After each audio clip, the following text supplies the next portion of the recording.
안녕하세요. 주은 목사입니다. 매주 목요일 신앙서적 한 권을 추천하고 함께 은혜를 나누는 한 권에 만나 35번째 시간입니다. 오늘 함께 나눌 책은 한국교회 트렌드 2024입니다. 본서는 코로나 위기를 벗어난 한국교회가 교회 수축 시대 속에서 맞이하는 여러 가지 위기들을 정확한 데이터로 분석하고 진단하고 있습니다. 새로운 시대에 맞춰서 새로운 목회 패러다임을 제시하고 시대의 흐름을 읽어내어 새로운 도약의 희망을 보여주고 있습니다. 저자인 지용근 목회 데이터 연구소 대표는 전작인 한국교회 트렌드 2023을 통해 팬데믹 충격에 빠져 있던 한국교회에 스스로 돌아볼 수 있는 계기와 함께 많은 인사이트를 제공해 주었고, 본서를 발간하면서 새로운 패러다임의 전환을 또 한번 제시하고 있습니다. 목차를 살펴보겠습니다. 1. 교회 리빌딩. 2. 외로운 크리스천. 3. OTT 크리스천. 4. 밈 제너레이션. 5. 약한고리 3040. 6. 교회 거버넌스. 7. Church in Church. 8. 어시스턴트 포비아. 9. 다시 선교적 교회. 10. Inevitable Cult. 책 속으로 들어가 보겠습니다. 2022년 9월 기독교 온라인 매체인 뉴스앤조이는 6개 주요 교단의 교세 감소 현상에 대한 분석 기사를 실었다. 기사는 한국교회를 대표하는 대한예수교 장로회, 합동, 통합, 고신, 한국기독교 장로회, 기독교 대한감리회, 기독교 대한성결교회 등 6개 교단의 총회 보고서를 분석했다. 이에 따르면 6개 교단의 교인 수는 총 684만 3,436명이었다. 2012년에서 2021년 사이 10년간 6개 교단에서 감소한 교인 수는 184만 565명으로 27%가 감소했으며 2020년에서 2021년 코로나 기간 동안 58만 9,480명이 줄어들었다. 이는 10년간 감소 교인 수의 약 3분의 1로 코로나 이후 최근 2년간 그 쇠퇴 속도가 더 빨라졌음을 보여준다. 교인 감소는 위기를 가져왔다. 이미 알려져 있듯 작은 교회들이 사라져가고 있다. 성경 단어를 검색해보면 전략이라는 단어가 한 군데 나온다. 바로 잠언 24장 6절이다. 너는 전략으로 싸우라. 승리는 지략이 많음에 있느니라. 기업에서는 전략이란 단어가 흔하게 사용되지만 교회는 아직은 어색한 단어이다. 코로나 이후 목회자들이 관심을 갖는 사역 방향을 조사해보면 몇 가지 키워드들이 나온다. 소그룹, 부모교육, 교회학교, 연령별 교구 재편, 기후교회, 청년 목회, 노인 목회, 3040 목회, 하이브리드 목회 등이다. 중요하지 않은 사역이 없다. 하지만 이 모든 사역을 전부 할 수는 없다. 그래서 선택과 집중이 필요하다. 개교회만의 문화, 리더의 성향, 교인 구성, 목회자 역량과 철학 등을 종합적으로 고려해야 한다. 이런 과정을 통해 우리 교회가 가장 잘할 수 있는 사역, 한 가지에 집중하는 전략을 수립해야 한다. 교회의 비전과 목표를 세우고 우리 교회만이 가진 강점을 살려 차별화된 사역을 펼쳐 나가는 것이다. 본서에서는 현대 시대는 팽창사회에서 수축사회로 접어들었고, 교회도 작은 교회 교인들이 대형 교회로 이동하고 교인 수도 교회 숫자도 줄어들고 있는 수축 시대라고 말합니다. 이제는 교회의 크기에 집착하는 것이 아니라 교회의 본질적 사역에 더 집중해야 하는 때라는 것입니다. 개신교인의 46.2%, 즉 절반 가까이가 외로움을 느낀다는 점은 신앙 유무나 신앙 연조와 상관이 없는 것으로 해석할 수 있다.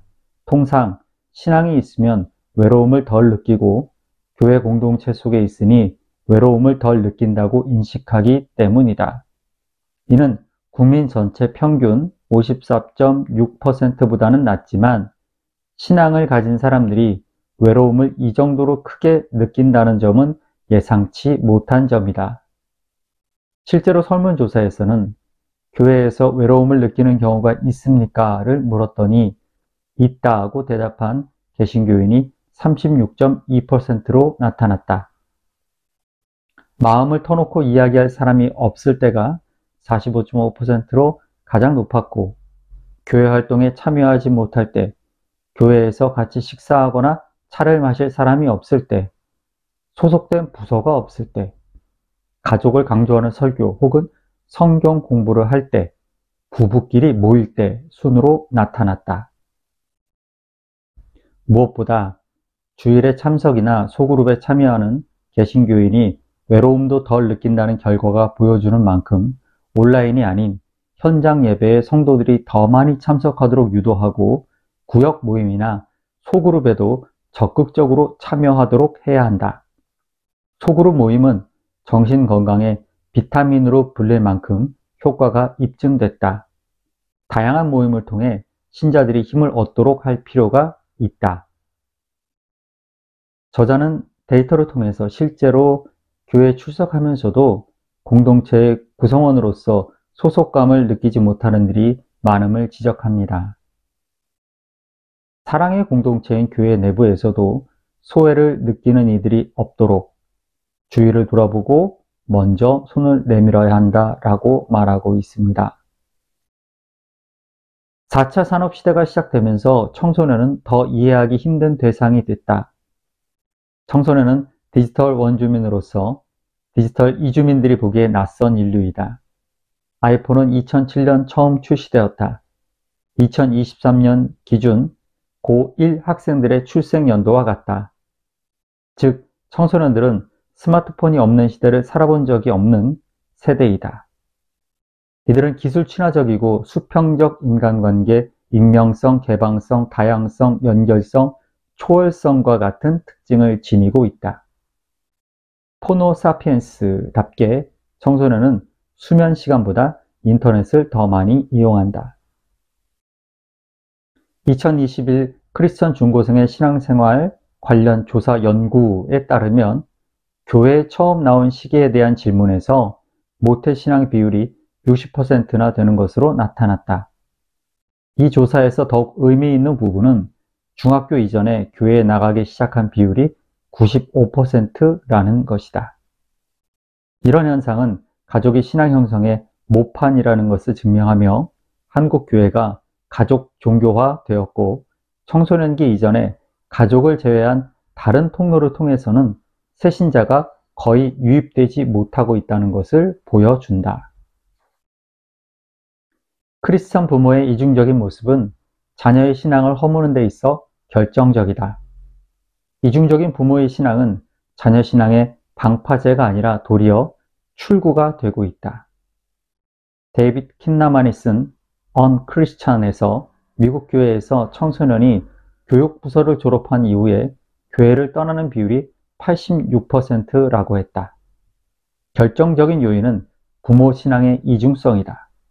부모의 모습에서 하나님을 느끼지 못할 때, 삶에서 하나님에 대한 질문을 해결받지 못할 때, 다음 세대들은 하나님을 떠난다. 교회는 또 청소년들을 위한 사역을 멈추고 청소년에 의한 사역이 일어날 수 있도록 해야 한다. 작금의 청소년은 어떤 시대 청소년보다 기술 친화적이고 수평적이고 개방적이며 참여적이고 초연결되어 있다. 교회는 청소년을 위해서 무엇인가를 대신하려고 하지 말고 청소년 스스로 자신들이 기독 문화를 창조해 갈 수 있도록 지원해야 한다. 행사에 동원하는 것이 아니라 기획 단계부터 동참시켜야 한다. 나이와 성별과 직분으로 차별화되고 계급화된 경직된 전통적 한국교회의 틀을 변화시켜 나가야 할 때에 무엇보다도 다음 세대를 교회와 예배의 종속적 위치에서 주도적 위치로 세울 필요가 있다라는 말입니다. 더 이상은 어른들의 예배, 부모의 예배에 참여하는 것이 아니라 그들이 예배의 주체자가 되도록 세워줘야 한다라는 말입니다. 3040 세대를 위해 교회는 먼저 3040 세대의 정서와 문화를 이해해야 한다. 단순히 잃어버린 세대, 교회를 떠난 세대로 치부하고 그들을 교회로 데려오는 것에만 만족하지 말고 이들의 현실적인 어려움과 고통에 공감하면서 영적 필요에 집중해야 한다. 목회의 효율성으로 접근하기보다 통전적으로 접근해야 한다는 말이다. 단순히 목회의 대상으로 여기기보다 목회의 동반자 또는 동역자라는 생각의 전환이 필요하다. 무엇보다 중요한 것은 이들이 인생 전환기에 올바른 가치관과 신앙관을 갖도록 도와주는 것이다. 단순히 예배 참석을 잘하고 교회 봉사를 많이 하는 것을 넘어 직장과 사회생활에서 그리고 가정과 자녀 양육에서 신앙인으로서의 정체성을 가지고 이를 실천할 수 있도록 도와야 한다. 여기서 5060 세대가 이들의 신앙적 멘토 역할을 해줄 필요가 있다. 이번 조사에서도 3040 세대의 69.1%가 신앙적 멘토가 필요하다고 응답했다. 저자는 또한 교회 안에 잃어버린 세대인 3040 세대에 대해서도 관심을 가지고 적극적으로 이끌어야 한다라고 말합니다. 베이비 부머 세대의 자녀로서 권위적인 가부장 사회에서 자랐던 마지막 세대이며 디지털 세대로의 변화에 끼어있는 세대에 대해 그간 무관심했던 교회의 반성이 필요하다라고 말합니다. 교인들은 교회가 건강한 거버넌스, 즉 좋은 의사결정 시스템을 갖추기를 바라고 있다. 전통적인 목회자 당회 중심, 장년 남성 중심의 의사결정 구조와 소통 방식으로는 교인, 특히 젊은 세대를 더 이상 수용할 수 없다. 사회가 그렇게 변하고 있고 성경의 원리도 그렇기 때문이다. 지금은 ESG를 중시하는 시대이다. 기업은 ESG에 책임을 다하고 있다는 지속가능 경영보고서를 매년 발간하고 있다. 투자자를 포함한 기업의 다양한 이해관계자는 이 보고서를 기준으로 좋은 기업 여부를 판단한다. 교회의 왜곡된 직분 제도는 건강하지 못한 의사결정 구조와 문화를 만들어낸다. 앞서 언급했지만 한국교회 교인은 교회가 권위적이고 보수적이라고 생각한다. 그 이유 중 하나가 서열을 중시하는 유교 문화가 직분 제도와 결합한 결과라고 해석할 수 있다. 교회가 수평적이라는데 교회인 30.7%만 동의하며 수평적이지 못한 이유로 서열을 중시하는 한국 사회의 전통, 목회자나 장로 등의 문제를 꼽은 것을 봐도 그렇다. 그리스도의 몸을 이루는 지체들은 고유의 역할을 하되 다른 지체와 상호 의존하며 수평적인 관계를 이룬다. 역할에 따른 권위를 상호 인정하되 다른 지체의 자유를 소중히 여긴다. 이런 점에서 교회는 각자 역할은 있어도 차별이나 위아래 서열은 없다. 무엇보다 죄성을 가진 인간이기에 직분자라 할지라도 무한한 권위를 가지는 것이 아니라 견제와 균형이 요구된다. 자율의 기반을 둔 회중의 의중을 묻는 절차도 필요하다. 저자는 한국교회가 성경적이지도 않고 종교개혁 전통과도 반대되는 수직적이며 권위적인 체계를 확립해왔고 그것은 기독교적이 아니라 오히려 유교적 문화라고 합니다. 수평적으로 바뀌며 차별적 요소를 철폐하는 사회와 역행하는 한국교회의 비성경적 체질을 개선해야 된다고 강조하고 있습니다. 책을 마치며 저자가 다시 선교적 교회에 대해 주목해야 한다라는 권면을 나누겠습니다. 교회를 세우신 목적으로의 회귀인 선교적 교회 운동이야말로 잃어버린 교회의 길을 찾는 길임을 기억하며 오늘 한 권에 만나 35번째 시간을 마치도록 하겠습니다. 선교적 교회의 성공은 성도들의 선교적 정체성을 회복시켜 자발적인 운동으로 나아가도록 하는 데 있다. 전통적이고 제도적인 교회는 오랫동안 성도들을 수동적으로 만들었다. 수많은 프로그램이 있지만 아쉽게도 이것들은 교회 내 일꾼 만들기에 초점이 있었다. 선교적 교회는 모이는 교회에서 흩어지는 교회를 지향한다. 선교적 교회는 교회의 체질을 변화시킨다. 교회의 정체성이 분명해지면서 성도들의 선교 의식이 높아지고 그러한 성도들은 일상에서 할 수 있는 사역을 찾고 자발적으로 그 사역에 참여한다. 삶의 자리에서 선교적 삶을 살아가는 선한 그리스도인은 지역사회에서 그리스도인과 교회의 평판을 높이고 자연스럽게 전도의 결과로 이어진다. 좋은 저녁 되시고요. 교회에서 뵙겠습니다. 감사합니다.